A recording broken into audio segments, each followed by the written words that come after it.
Court does call the case of People versus Jillian Carey. Good afternoon, Your Honor. All right.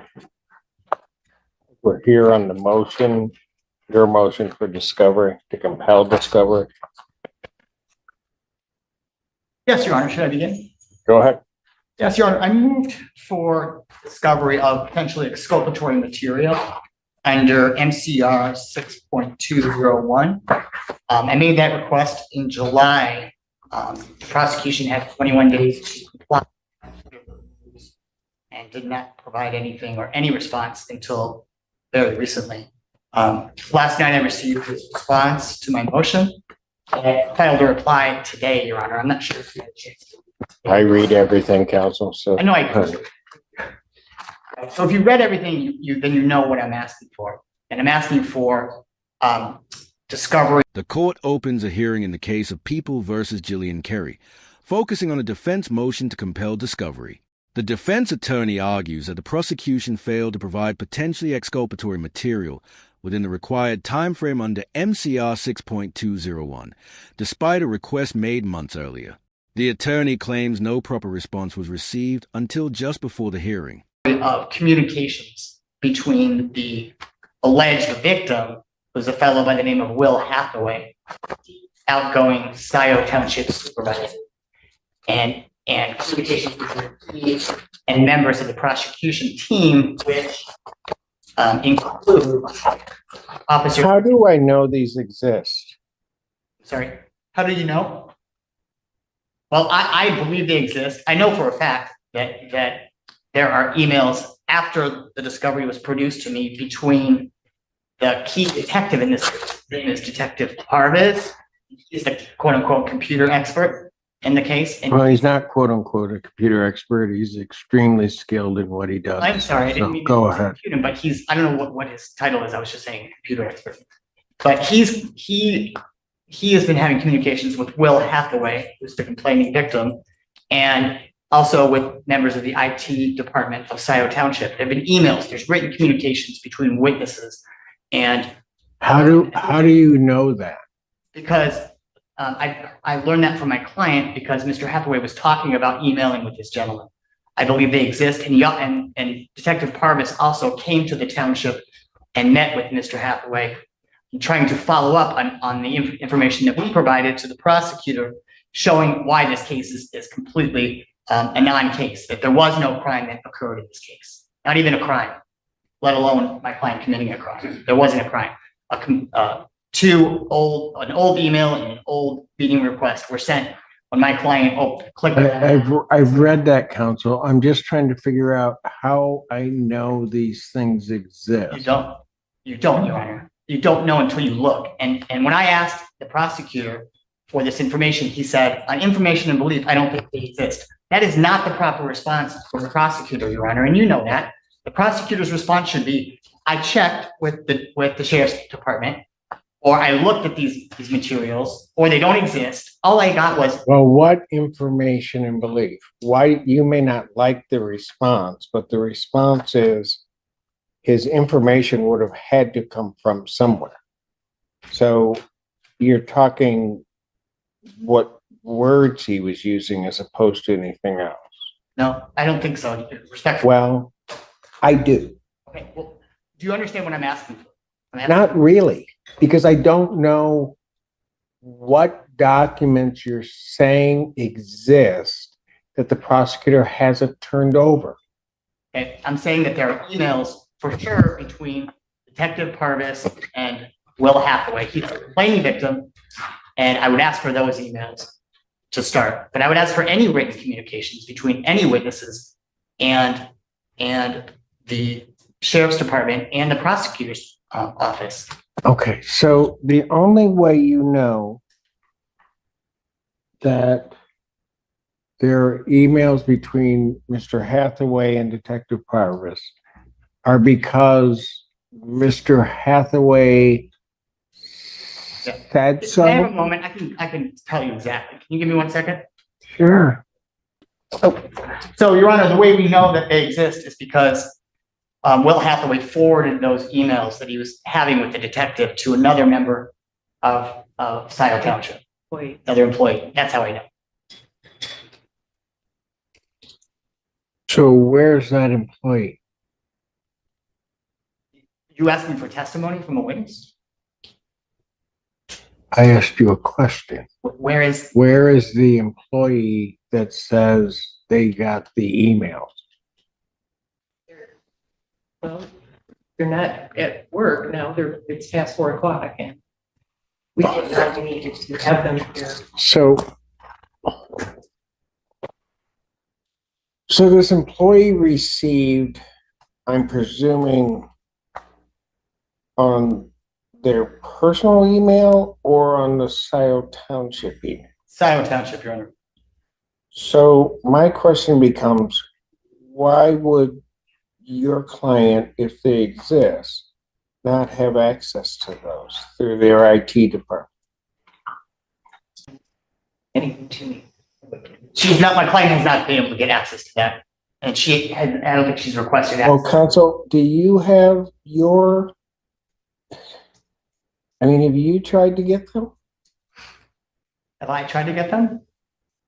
Me? Yeah. I've done a FOIA for communications at the township, but this is stuff that happened more recently when I did the FOIA. And it's, Your Honor, with all due respect, this is exactly what the prosecutor should be doing, is finding out, are there communications between my witnesses and my police officers that are. No, with all due respect, what you will do is you will answer my question. I'll answer your Have question. you attempted to try to get them? No. I mean, I did by filing this motion. How else am I going to get discovery, Your Honor? I guess I'm confused by your question. Have I attempted? Shouldn't be confused by my question. Look, the prosecutor is not required to do what is really part of defense's job. Certainly, they must supply evidence that they have and comply with any reasonable requests. But you come here to me today, and I don't know that these things that you're requesting, whether they exist or not. And the only way that you know that they exist is because somebody has said that these were sent to somebody at Scioto Township, and that it's between Detective Parvis, presumably, and Scioto Township. So my question is, on that end, why don't The defense insists there are undisclosed communications between the alleged victim, Will Hathaway, and members of law enforcement and the prosecution team, including a detective involved in the investigation. The attorney argues these emails and messages could be critical to the defense and may show political bias or undermine the prosecution's case. if they exist, when did this happen? You're saying it's recent, but when? I can get you a date. Within the last 2 weeks. But it's not just that, Judge. If I may. I think I'm still arguing. No, I'm just trying to clear up the point here. No. We don't do it that way here. Thank you. Just for a bit of context, Your Honor, if I may. Mr. Boloda provided me with some information from some computer person Dave retained. And it had to do with a meeting invite that went out around the same time that this email went out. That information was emailed to me, and I don't know, because I'm not a computer expert, what it is that this information entails.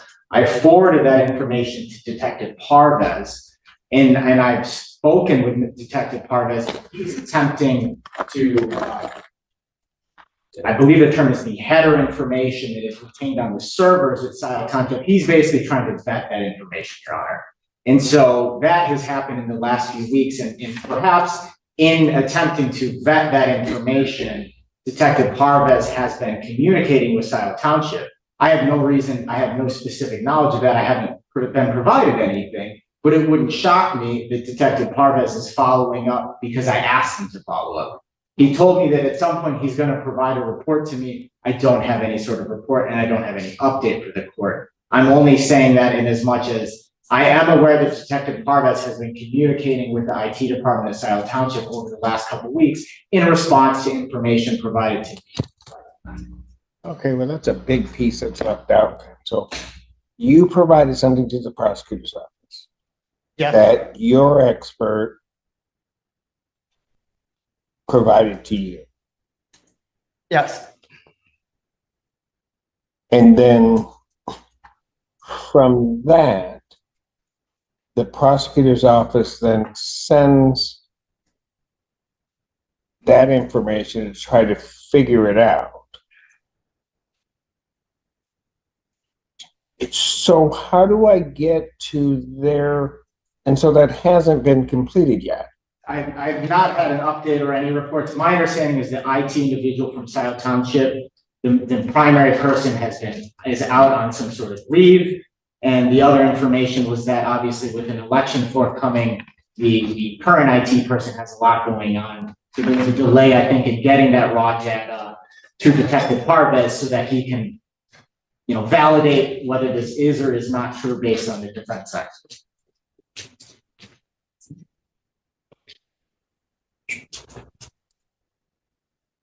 So, I mean, is there anything in that that's not true?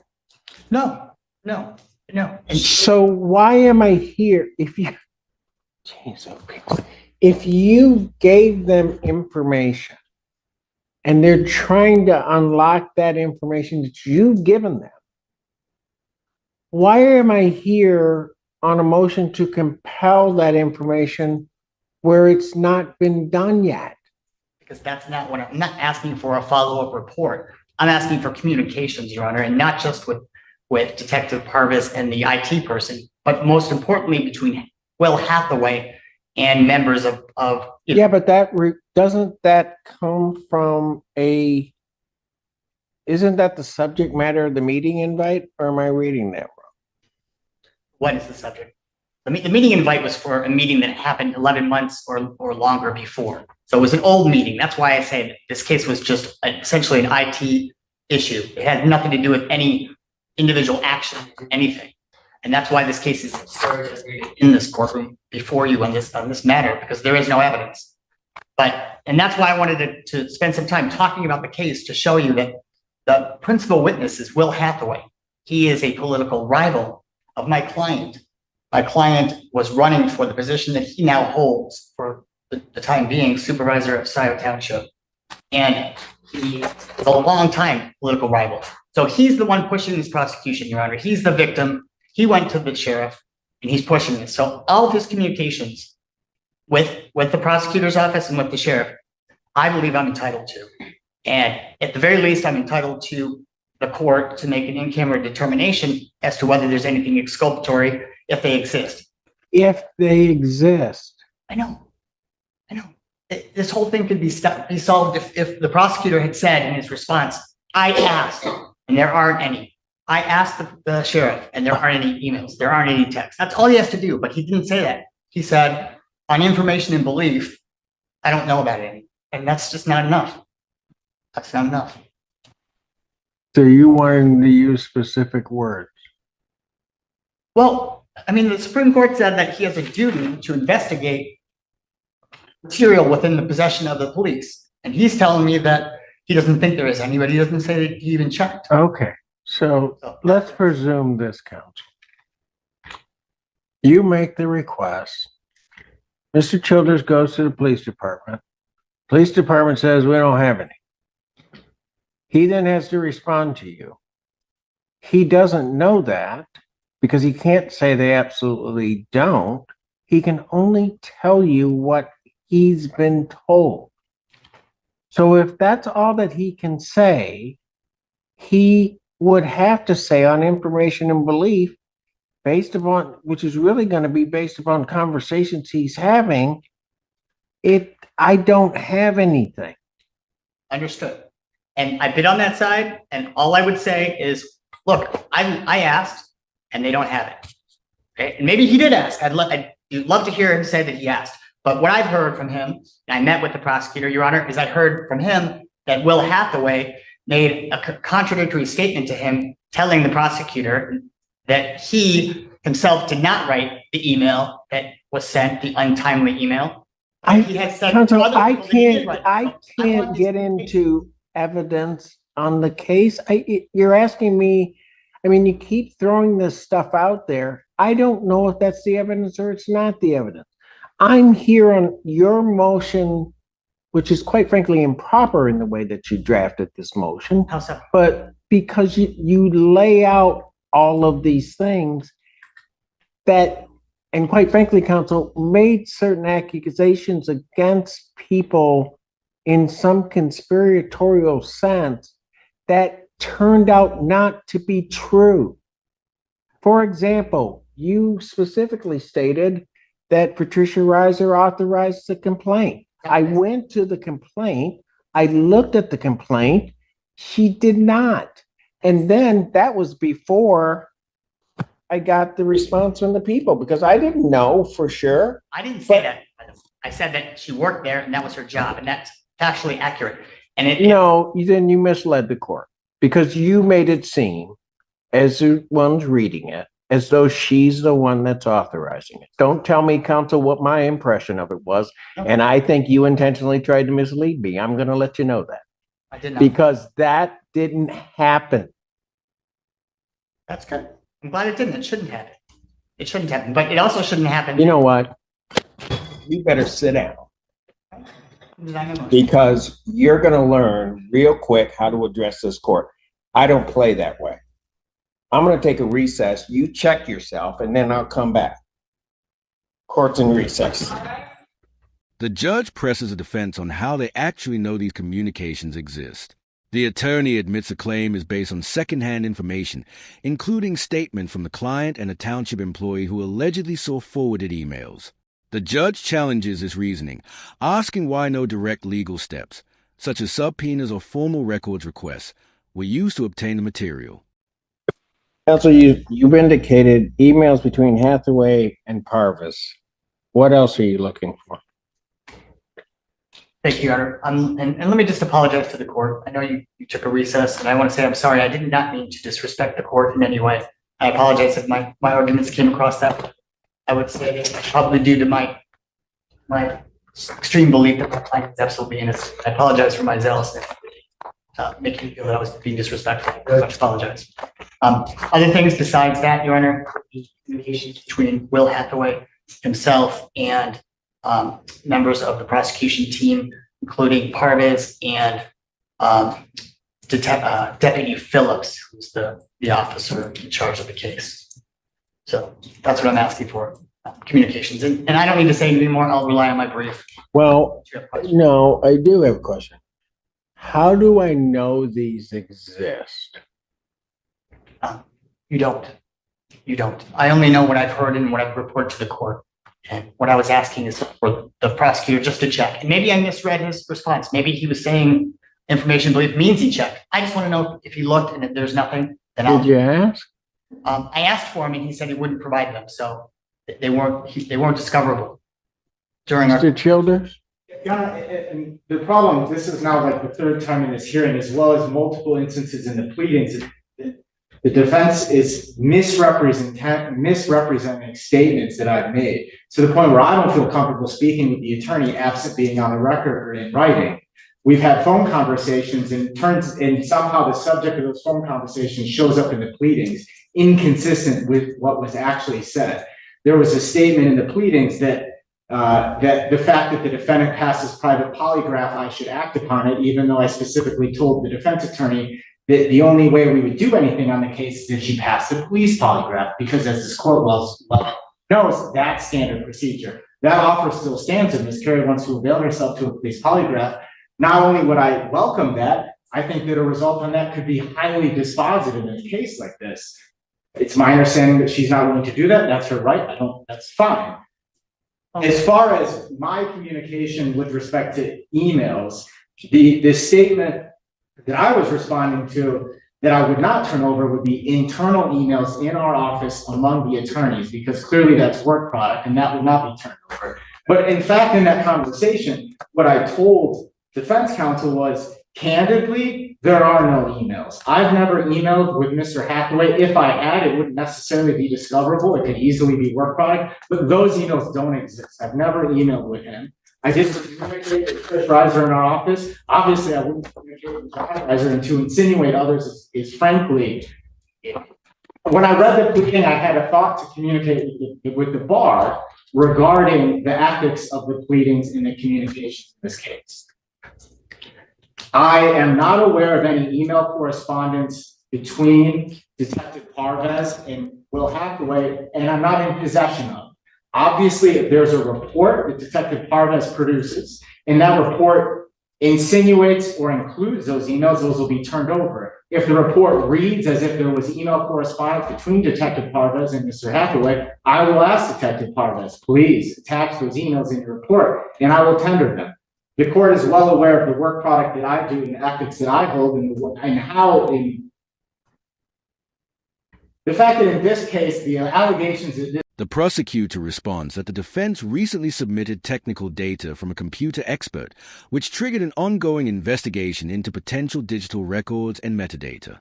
He explains that IT personnel are currently reviewing server information and that no final report has been completed yet.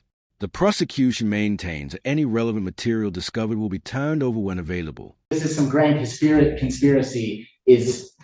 The courtroom session begins with a tense legal battle in the case of People versus Julian, where the defense attorney presents a motion to compel discovery. The defense argues that the prosecution failed to provide potentially exculpatory evidence within the required time frame after the request was first made in July. According to the defense, the prosecution had 21 days to comply, but did not respond until the night before the hearing. The attorney insists that certain communications likely exist between the alleged victim, Will Hathaway, who is described as a political rival of the defendant, and members of the investigation team, including a detective involved in the case. The defense claims these communications may reveal information that could prove the defendant's innocence, or at least expose weaknesses in the prosecution's narrative. However, the judge quickly begins pressing the defense on a critical issue: how the attorney knows these communications actually exist. The attorney admits that the information is largely based on what he was told by others, particularly the defendant and individuals within the township who allegedly saw or received forwarded emails. This admission immediately raises concerns for the judge, who repeatedly challenges the attorney's reliance on speculation rather than concrete proof. The judge stresses that a motion to compel discovery cannot be based on mere assumptions or hearsay, but must be supported by a clear indication that specific evidence exists and is being withheld. The defense attempts to justify the request by explaining that the alleged victim had previously forwarded emails to another township employee, suggesting there must be correspondence between investigators and witnesses. Yet when the judge asks why the defense has not attempted to obtain those emails directly from the township's information technology department or through other legal channels such as subpoenas or records requests, the attorney struggles to provide a convincing explanation. The judge emphasizes that the prosecution is only obligated to produce evidence that actually exists and is within its possession or control, not to conduct broad investigations on behalf of the defense. At this point, the prosecutor steps in to clarify the situation, explaining that the defense recently provided technical data from a computer expert. Because of this new information, investigators are currently reviewing server records and attempting to analyze digital metadata to determine whether any relevant communications exist. The prosecutor states that the investigation into this data is still ongoing and that no report has been completed yet. He assures the court that if any report eventually references emails or other communications relevant to the case, those materials will be turned over to the defense as required by law. The judge begins to see the situation differently once this context becomes clear. Instead of evidence being deliberately hidden, it appears that the defense's own newly submitted information triggered a follow-up investigation that is still in progress. The judge questions why the defense filed such an aggressive motion, while the investigation into the data was still underway. From the judge's perspective, it would have made more sense to wait for the analysis to be completed before accusing the prosecution of withholding evidence. As the hearing continues, the judge also expresses concern about the tone and language used in the defense motion, which suggests that members of the prosecutor's office and investigators may have been involved in misconduct or bias. The judge warns that making serious accusations against legal professionals without solid evidence is dangerous and potentially damaging to credibility in court.